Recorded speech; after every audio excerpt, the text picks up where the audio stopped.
वाहिगुरु जी का खालसा वाहिगुरु जी की फतेह। गुरुद्वारा भगौड़ साहब जी। संगत जी, आज हम एक ऐसे गुरुद्वारा साहब के दर्शन करने जा रहे हैं जिसके आसपास जंगल है, हरा भरा इलाका है। और ये गुरुद्वारा साहब पंजाब में नहीं बल्कि महाराष्ट्र के एक इलाके जिसका नाम पांडर कवड़ा है, वहाँ पर स्थित है। यह गुरुद्वारा साहब नांदेड़ साहब हजूर साहब जाने से पहले आता है। यहाँ से हजूर साहब की दूरी 300 किलोमीटर के आसपास है। संगत जी, अगर हम इसके इतिहास के बारे में बात करें तो मैंने इसके बारे में काफ़ी वीडियो सर्च की, पर बहुत मुश्किल से कोई एक तो वीडियो इस गुरुद्वारा साहब की मिली। और जब नेट पर सर्च किया तो वहाँ भी बड़ी मुश्किल से बहुत थोड़ा सा इतिहास पता चला। मगर फिर भी 2 दिनों में जो कुछ पता चला मैं वो आपको बताने जा रहा हूँ। सबसे पहली बात कि ये गुरुद्वारा साहब श्री गुरु गोबिंद सिंह जी की याद में बनाया गया है। कहते हैं कि यहाँ गुरु गोबिंद सिंह जी आए थे। और अगर हम इस गुरुद्वारा साहब के बोर्ड पर लिखे इतिहास पर नजर मारें तो पता चलता है कि जब गुरु गोबिंद सिंह जी पंजाब से होते हुए नांदेड़ महाराष्ट्र की तरफ जा रहे थे तो वह राजस्थान से होते हुए बुरहानपुर मध्य प्रदेश और फिर वहां से पड़ाव दर पड़ाव करते हुए आगे बढ़ रहे थे। उनके साथ कुछ सिख भी थे। तो नांदेड़ पहुंचने से पहले गुरु साहब इस स्थान पर रुके थे। और इस इलाके से 15 किलोमीटर दूर केलापुर नाम का एक इलाका है, वहां का राजा बैराड़ी था। जब उसके सैनिकों ने देखा कि कोई संत या फकीरी भेष में कोई राजा के रूप में इस इलाके में आया है और उसके साथ कुछ सैनिक भी हैं, तो उन्होंने समझा कि वह कोई दुश्मन है और उन्होंने गुरु साहब पर हमला कर दिया। पर सिखों ने जब तलवार के जोहर दिखाए तो वह मैदान छोड़कर भाग गए। तो जैसे कि गुरुद्वारा साहब के बोर्ड पर लिखा है कि सैनिक जब भगौड़ों की तरह वहां से भागे तो इस स्थान को इसी नाम से जाना जाने लगा, भगौड़ा। और इस स्थान पर जो गुरुद्वारा साहब बना है उसका नाम भी भगौड़ साहब जी रखा गया।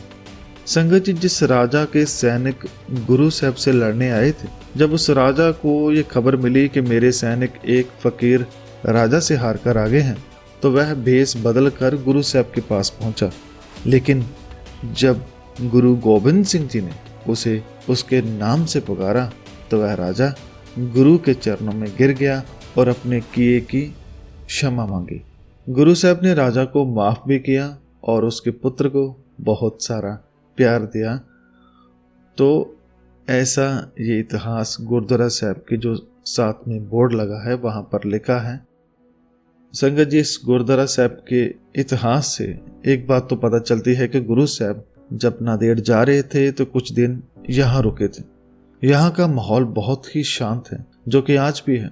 और गुरुद्वारा साहब के पास में ही एक डैम भी बना हुआ है, वही डैम उसको कहते हैं, जो इस माहौल को और भी सुंदर बना देता है।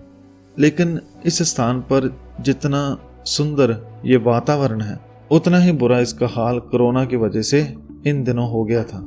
जब बड़े बड़े राज्यों ने मजदूरों को शहरों से निकाल दिया था तो इस गुरुद्वारा साहब से थोड़ी दूर जो मेन रोड है वह पैदल चलने वाले मजदूरों से भरा रहता था। इस रोड के आसपास ना कोई दुकान थी ना कोई ढाबा था, मगर यहाँ पर एक गुरु का सिख जरूर था जो उसी गुरुद्वारा साहब से लंगर की सेवा चलाता था, जिसका नाम है सरदार करनैल सिंह खैरा, जो हर रोज रोड के पास में लंगर लगाता है। जब पैदल यात्री ज्यादा आने लगे तो उन्होंने लंगर को और तेज कर दिया और रोजाना हजारों नहीं बल्कि लाखों लोगों को लंगर खिलाया।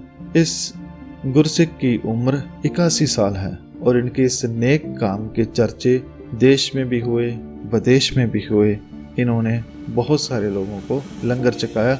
अगर ये गुरुद्वारा साहब इस स्थान पर ना होता तो शायद इस महामारी की बेबसी में मरने वालों की गिनती और भी बढ़ जाती। मगर ये गुरु गोबिंद सिंह जी की कृपा ही थी जो उन्होंने इस स्थान पर चरण डाले और इस वीरान इलाके को भी हरा भरा कर दिया। गुरु साहब ने यहाँ गुरबानी कीर्तन भी किया, सत्संग भी किया, इस इलाके को और भी मनमोहक बना दिया। तो संगत जी, इस गुरुद्वारा साहब का जो पूरा नाम है वो है गुरुद्वारा भगौड़ साहब, पातशाही 10वीं। ये गुरुद्वारा साहब श्री गुरु गोबिंद सिंह जी की याद में बना है। गुरु साहब इस स्थान पर कुछ दिन रुके और उसके बाद नांदेड़ यानी हजूर साहब की तरफ बढ़े। और जैसे कि आप सब जानते हैं कि हजूर साहब के आसपास बहुत सारे गुरुद्वारा साहब गुरु गोबिंद सिंह जी की याद में बने हुए हैं। वहाँ पर जाकर मन को बहुत सुकून मिलता है। अगर आप भी कभी वहाँ गए हैं तो आपको पता होगा कि उस स्थान में कितनी शांति है। वहाँ के कण कण में गुरु साहब खुद बस रहे हैं। तो संगत जी, ये थी आज की वीडियो जो कि गुरुद्वारा भगौड़ साहब के बारे में थी। अगर गुरु साहब की कृपा से कभी वहां जाने का मौका मिला तो आपको और भी अच्छी तरह से इस स्थान की जानकारी मैं पेश करूंगा। संत में साहिब श्री गुरु गोबिंद सिंह जी को मैं बारंबार नमन करता हूँ। तन तन श्री गुरु गोबिंद सिंह जी महाराज। वाहिगुरु जी का खालसा, वाहिगुरु जी की फतेह।